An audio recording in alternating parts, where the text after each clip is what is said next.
सारे व्यूअर्स को मेरा नमस्कार। आज की इस वीडियो में मैं आप लोगों को ये बताने के लिए आया हूँ कि मैंने अपनी फर्स्ट प्रेफरेंस एक्साइज इंस्पेक्टर यानी कि जीएसटी इंस्पेक्टर क्यों रखी थी। बहुत सारे लोग मुझसे पूछते थे कमेंट्स में भी और मैसेजेस में भी कि आपने पीओ एग्जामिनर या और भी कोई और पोस्ट क्यों नहीं रखी, जीएसटी इंस्पेक्टर ही क्यों रखी अपनी फर्स्ट प्रेफरेंस, क्या रीज़न था। तो मैंने सोचा चलो एक पर्टिकुलर वीडियो बनाकर आपको डिटेल्स बता देता हूँ।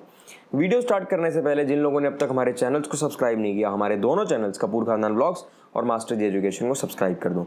तो चलिए शुरू करते हैं। आप में से काफ़ी लोग मुझे जानते होंगे, जो लोग नहीं जानते, जो लोग नए हैं हमारे चैनल पर, उनको मैं बता देता हूं कि मेरा नाम निशांत कपूर है और मैं एसएससी सीजीएल 2018 के थ्रू सिलेक्टेड हूं और जो मेरी फर्स्ट प्रेफरेंस थी वही मुझे मिली है जीएसटी इंस्पेक्टर, और वो भी मेरे फर्स्ट अटेम्प्ट में ही।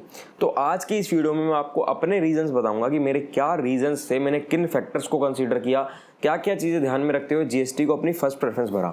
सेकंड प्रेफरेंस मैंने सीबीआई को भरा था, थर्ड मैंने ईडी को भरा था, फोर्थ मैंने डीए को भरा था। वैसे ऑलरेडी पोस्ट प्रेफरेंस पर मैं वीडियो बना चुका हूं जिस पर मैं सारी डिटेल्स बता चुका हूं कि मैंने क्या क्या अपनी प्रेफरेंस भरी थी।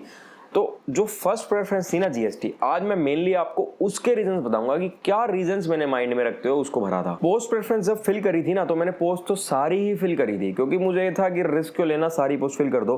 वैसे मुझे 99.9% पता था कि जो मेरी फर्स्ट प्रेफरेंस है मुझे वही मिल जाएगी क्योंकि मेरा स्कोर ठीक था। बस एक थोड़ा सा डाउट था कि सीपीटी का रिजल्ट तब तक नहीं आया था और उस पोस्ट के लिए सीपीटी मैंडेटरी थी, तो अगर सीपीटी क्वालिफाई नहीं हो पाता वो रिस्की लग रहा था, तो उस वजह से मैंने और पोस्ट भरी थी अकॉर्डिंगली कि अगर वो क्वालिफाई नहीं होता तो कौन सी मिले। तो जो सेकंड भरी थी वो मैंने ऐसी भरी थी जिसमें सीपीटी की कोई रिक्वायरमेंट नहीं थी।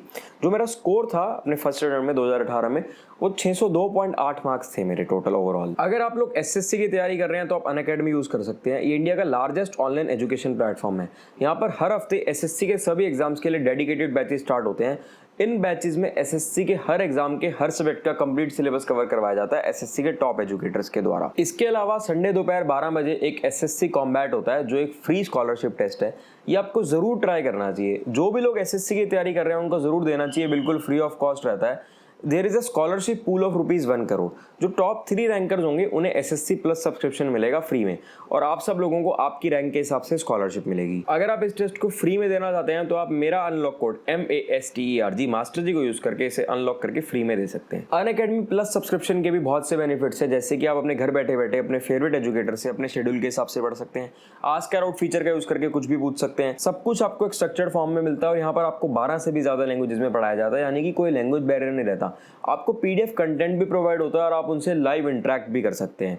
अनअकैडमी के सारे लिंक्स आपको हमारे डिस्क्रिप्शन में मिल जाएंगे। अगर आप मेरा कोड MASTERG मास्टर जी को यूज करेंगे तो आपको एक्स्ट्रा 10% का डिस्काउंट मिलेगा। अब मैं आपको अपने सारे रीजंस और वो सब फैक्टर्स बताता हूं जिनको कंसीडर करते हुए मैंने अपनी फर्स्ट प्रेफरेंस जीएसटी इंस्पेक्टर भरी थी।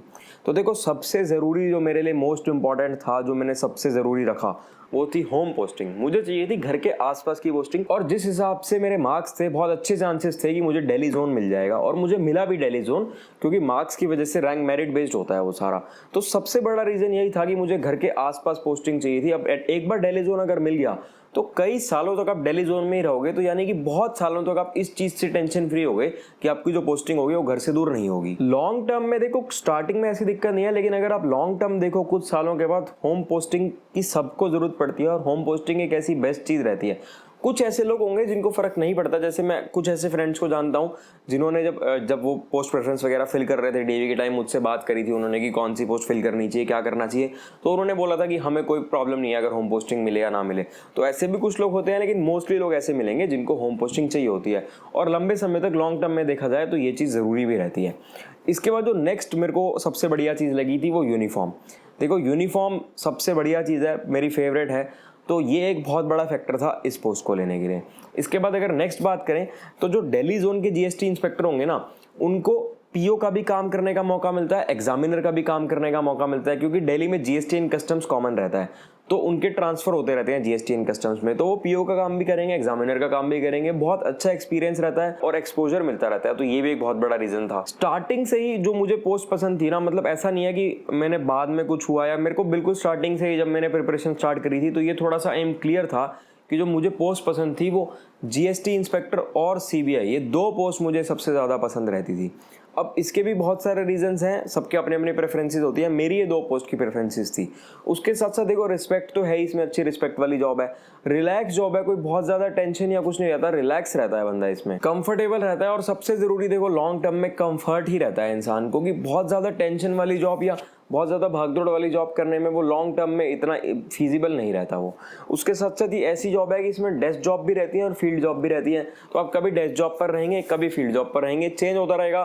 तो थोड़ा मतलब वो भी रहेगा कि कभी कुछ काम कर रहे हो, कभी कुछ काम कर रहे हो, तो इन सब चीज़ों से भी बहुत फर्क पड़ता है। आपको जितने भी टॉपर्स मिलेंगे ना, जिन्होंने जीएसटी भरा होगा, मोस्टली उन सब ने होम पोस्टिंग के लिए ही भरा होता है जीएसटी, और मोस्टली लोग दिल्ली जोन ही लेना चाहते हैं। जितने भी टॉपर्स होंगे वो दिल्ली जोन ही लेंगे। अब इसमें एक थोड़ा सा है कि ड्रॉबैक, पहले लोग कहते थे कि इसमें प्रमोशंस वगैरह बहुत स्लो थी, लेकिन अब विद टाइम धीरे धीरे प्रमोशंस भी इंप्रूव हो रही हैं और थोड़ी स्पीड से हो रही हैं, जल्दी हो रही हैं। यानी कि जैसे पहले बहुत ज़्यादा स्लो रहती थी प्रमोशंस, अब उतनी ज़्यादा स्लो नहीं है, धीरे धीरे इंप्रूवमेंट हो रही है इसमें। तो ये वो सब फैक्टर्स थे और वो सब रीजंस थे जिनको मैंने कंसीडर किया था अपनी फर्स्ट प्रेफरेंस भरने से पहले। इन सब चीज़ों को मैंने दिमाग में रखा था। तो आप लोग भी जब अपनी प्रेफरेंस भरोगे तो ये सारी चीज़ें हैं जिनको आप कंसीडर कर सकते हो और आपके बहुत काम आएंगी। तो आई होप कि आपके सारे डाउट्स क्लियर हो गए होंगे। फिर भी अगर आपके मन में कोई भी डाउट हो, आप कुछ भी पूछना चाहते हो, तो आप कमेंट सेक्शन में पूछ सकते हो। डिस्क्रिप्शन में हमारा इंस्टाग्राम, टेलीग्राम सारे लिंक्स आपको मिल जाएंगे, आप कहीं पर भी पूछ सकते हो। जिन लोगों ने अब तक हमारे चैनल्स को सब्सक्राइब नहीं किया, हमारे दोनों चैनल्स कपूर खानदान ब्लॉग्स और मास्टरीज एजुकेशन को सब्सक्राइब कर दो। तो ठीक है, फिर मिलेंगे आपसे अगली वीडियो में।